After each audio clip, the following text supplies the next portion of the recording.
LaVar Ball's Big Baller brand pushes boundaries of student-athlete rights. If you can't seem to escape LaVar Ball in the news recently, you're not alone. Last month, the father of UCLA star and future NBA lottery pick Lonzo Ball made headlines by claiming that his son is better than Steph Curry.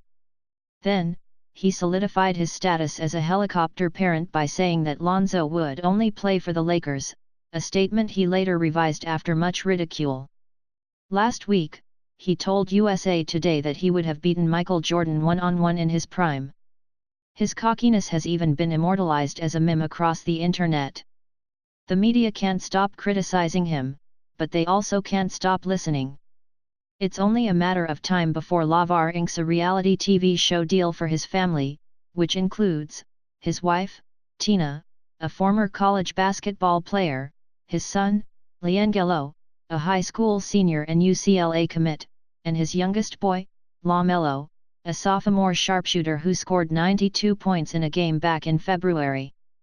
But all these outlandish comments have distracted from the fact that LaVar is quietly making history by sidestepping NCAA rules regarding amateurism. NCAA bylaws clearly state that a student-athlete is ineligible if he/she permits the use of his or her name or picture to advertise, recommend, or promote directly the sale or use of a commercial product or service of any kind.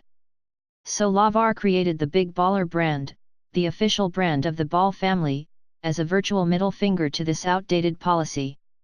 See, the moment Lonzo officially became a Bruin, he forfeited his publicity rights. Cleverly, though, LaVar still found a way to profit off of his college basketball success.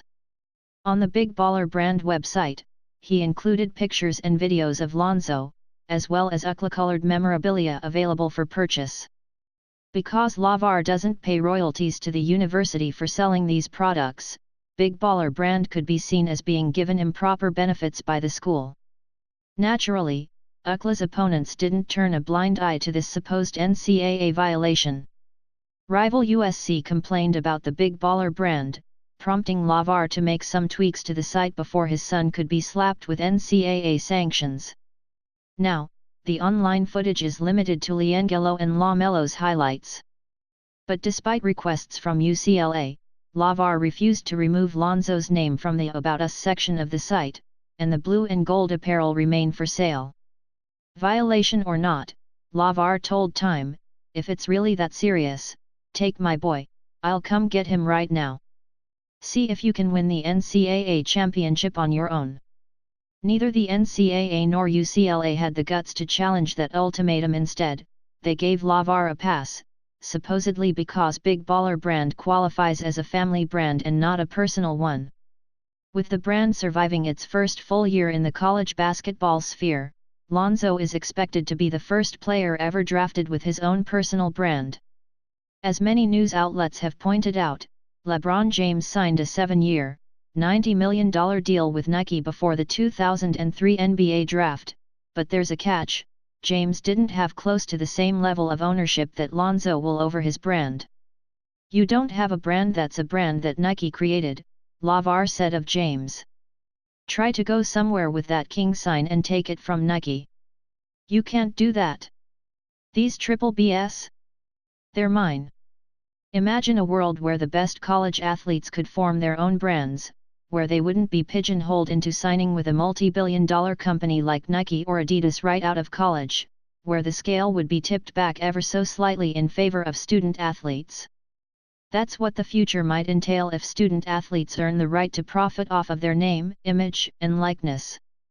And that's what we're getting a glimpse of with the Big Baller brand, which essentially serves as a clothing line for college basketball's biggest star. The NCAA would like you to believe that this professionalism ruins the sanctity of college sports, that the system as we know it would collapse if these athletes were compensated for some of their work. But UCLA is thriving in the face of Ball's personal branding. The school is experiencing its best attendance numbers in nearly 2 decades, the team is a contender for the national title, and head coach Steve Alford is earning a whopping $2.6 million per year. But is the Ball model really a viable option for the future? Nike and Adidas are blockbusters, and the Big Baller brand is Netflix, LaVar told Colin Cowherd. And you know what happened to Blockbuster? If you don't change, guess what's going to happen? There's a red box everywhere. That analogy is certainly an exaggeration.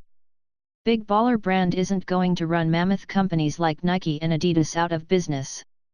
But the competition could make them sweat, and it could encourage athletes to gain more control over the fate of their finances. Regardless, it's a step in the right direction for college athletes while the bigger battles are being fought in the courtroom. Say what you will about LaVar that he needs to shut his mouth, or that he's hurting Lonzo's chances of success in the NBA, or that Michael Jordan would embarrass him in a game of one-on-one. But exploiting his kids? No, save that label for the NCAA.